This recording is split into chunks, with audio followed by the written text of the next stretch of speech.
Narito ang 5 interesting facts tungkol kay Andres Bonifacio. Number 1, tagapagtatag ng Katipunan. Did you know?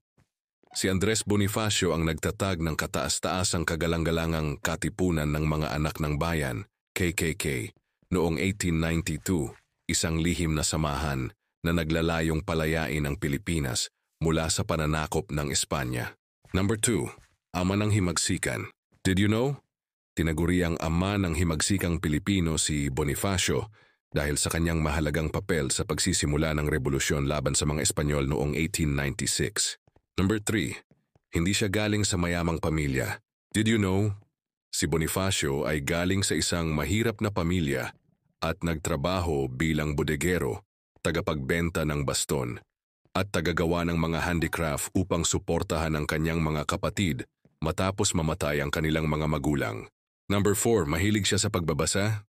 Did you know? Bagamat hindi nakapag-aral ng mataas, mahilig magbasa si Bonifacio ng mga libro tulad ng Les Miserables ni Victor Hugo, Noli Me Tangere at El Filibusterismo ni Jose Rizal at iba pang aklat tungkol sa revolusyon at kalayaan. Number 5, pinatay siya ng kapwa revolusyonaryo. Did you know?